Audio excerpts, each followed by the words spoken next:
It was late at night in Seattle, Washington. Scott was walking down a dark sidewalk on a lonely, quiet street in the neighborhood of Lake City. He stared at the yellow light of the street lamp glowing up ahead by the entrance of the park. A cool breeze swept through the air from the lakeside. Scott clutched onto his jacket and continued walking down the park path. There was no one around. Scott, however, soon noticed a man sitting far to the corner on a bench. He idly sat there, staring at the parched pavement. His clothes worn out and ragged, a baggy hat over his head, and a long, unkempt beard. Scott slowly walked towards him. But the nearer he got, he became overcome with a strange anxiety. There was something about this man that seemed so familiar. Scott stopped a distance away from him, watching him intently, trying to get a glimpse of his face.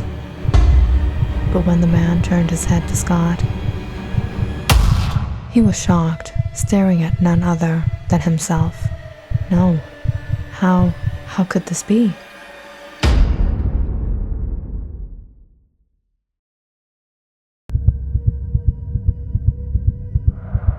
Scott jumped up in bed, startled. He anxiously looked around him. He was in his house, in his room. He turned to see his wife, Donna, sleeping next to him. It was 1 a.m. What was happening to him? Recently, Scott had been having a hard time sleeping. As a matter of fact, he couldn't sleep at all because of all the dreadful dreams he saw. Why would he become homeless? He had everything. He lived in a nice house. He drove an expensive car. He was the senior executive manager at the BII Bank. His future was set. Why would he be seeing these dreams? Scott, you're up again? What's wrong, sweetheart? It's nothing. Try to get some sleep. It's late. Donna laid back down and soon fell asleep, but Scott was up the whole night, tossing and turning in bed.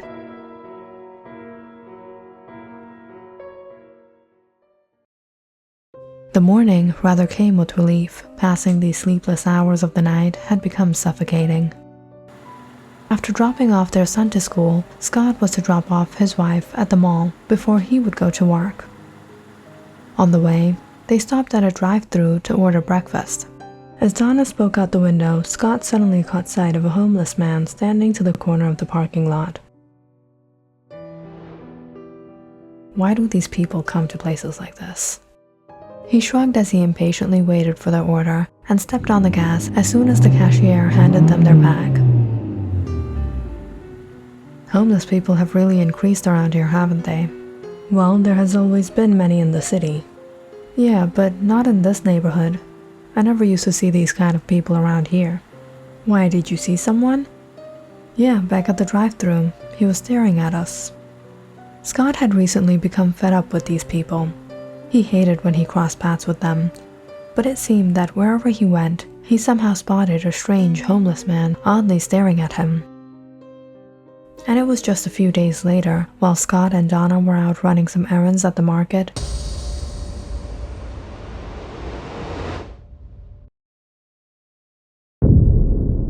that Scott became a little frightened suddenly seeing another man on the street while he was packing his groceries in his trunk. Another one?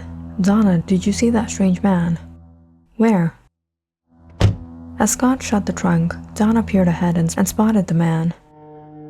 But he was just sitting there on the street with a piece of cardboard. But why did Scott seem so frightened? Just ignore them, Scott. That's what I do. It's not like they're doing anything to you. Donna had been noticing Scott had been stressed lately. He woke up in the middle of the night and walked around the house unable to sleep. Seeing his condition, Donna could tell he was having nightmares. But Scott never spoke much of it. So she suggested to call in sick and take a day off from work.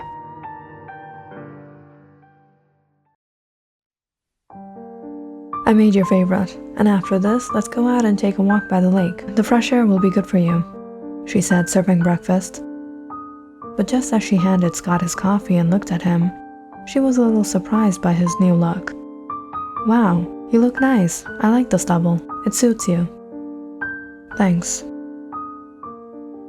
Scott seemed awfully quiet the rest of the morning. Donna assumed he was probably feeling under the weather, so she didn't bother him too much. But later that afternoon, she and Scott went to pick up their son from school and planned to go out to eat and spend a nice evening together.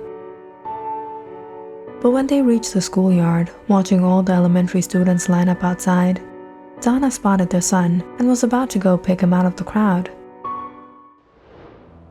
But she turned to see Scott just standing there, focused on something far out across the gates.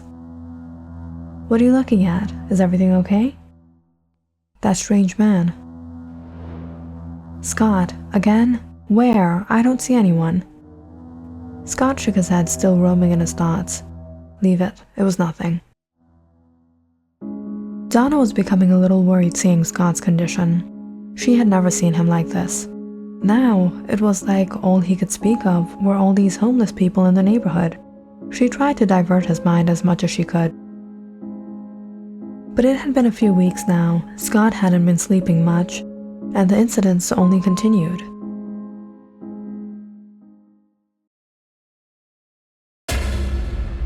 And it was one night that she woke up startled to see Scott sitting on their bed, staring out the window. "What happened, Scott?" Scott pointed out the window, a bewildered expression on his face, sweat trickling down his forehead. "There's someone outside the window. I saw him, that homeless man."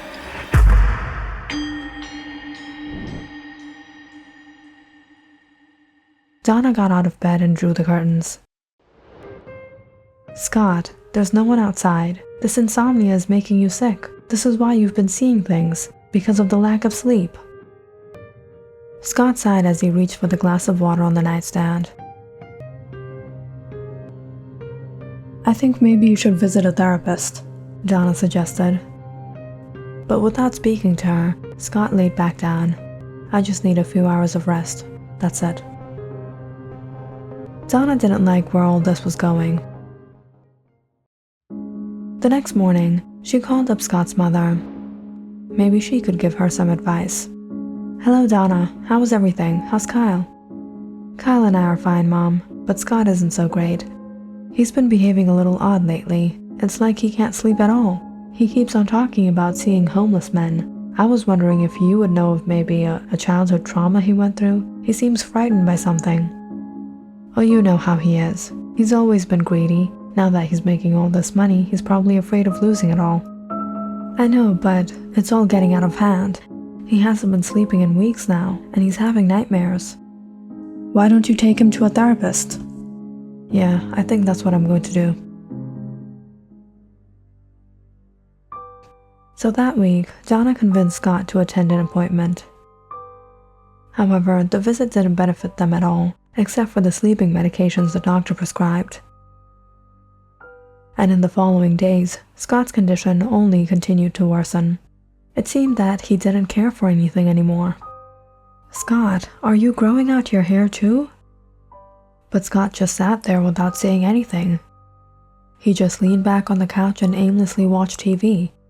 Donna sat next to him. "Scott, I'm talking to you. Look at yourself. When was the last time you took a shower or shaved?" "What is the use? There's no use of anything." "What? What are you saying? What are you saying? What's gotten into you?" But it wasn't only Scott's bizarre appearance. But what shocked Donna more was when she got a call from one of her neighbors, Anna. "Hey Donna, is everything okay at home?" "Yeah, why?" "I actually saw Scott at the park today. He was just sitting there. I thought I should tell you, he didn't look alright." "When did you see him?" "At around 12. "What? But he's supposed to be at work." Donna called up the bank and was informed that Scott hadn't been arriving to work for the past few days without explanation. Scott didn't even care to talk to Donna about it. When he returned home, Donna thought perhaps they would have a talk, but Scott ignored her every attempt at a conversation, and they ended up going to bed without a word.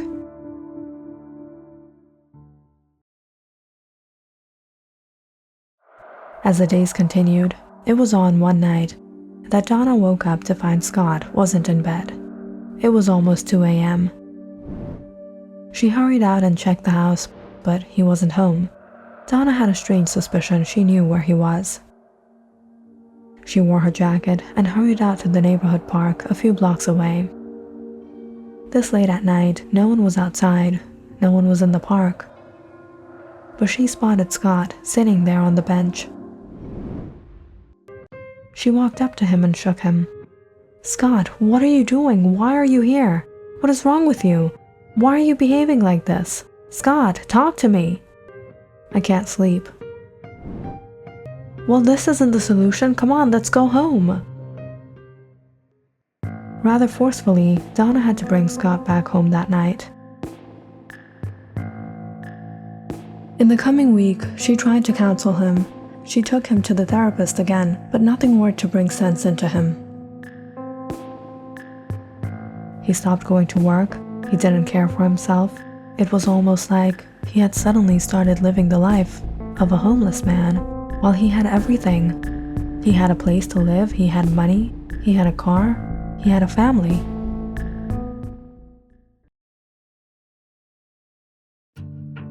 But when things got to the point where Donna couldn't do anything about it, Scott refused to return home. He stayed out roaming the streets, sitting on that park bench for nights on end.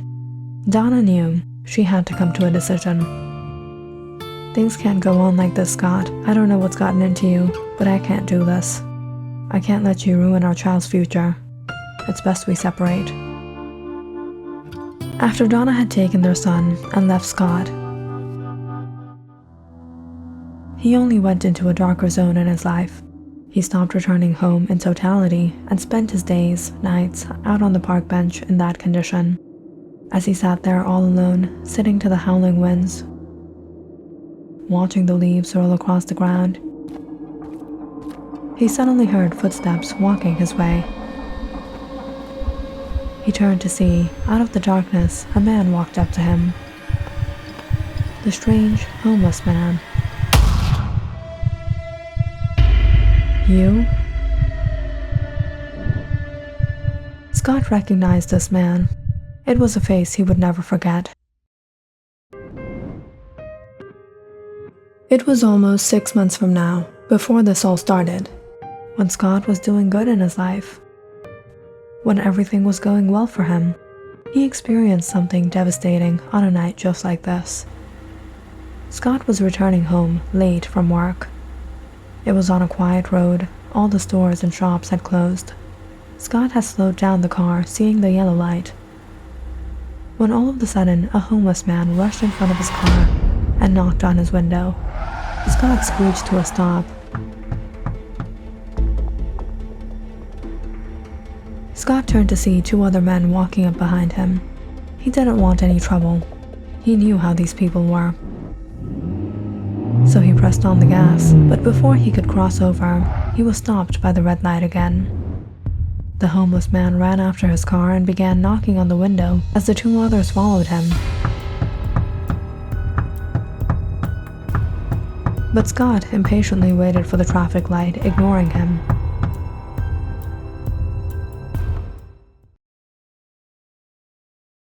And as soon as it shone green, he turned around the curb. However, when he peered a glance back to see if the man was following after him, he froze, seeing the 2 others that he had assumed was with him had actually been there to attack him.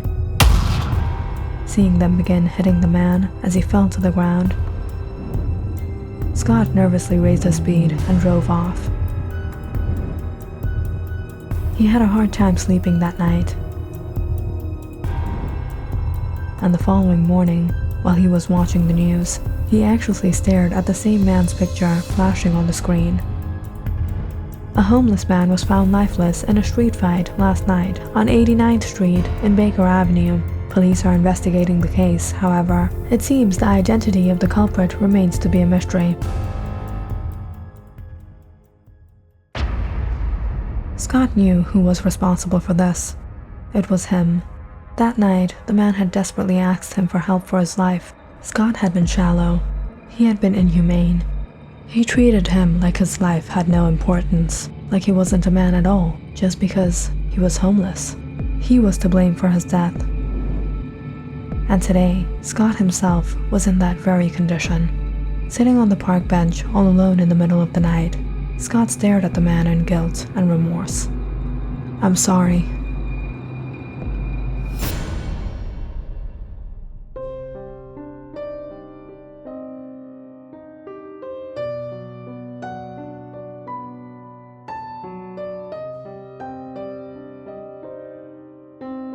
Click on the subscribe button and check out more awesome videos on our channel. And don't forget to press the bell icon because you know it's interesting.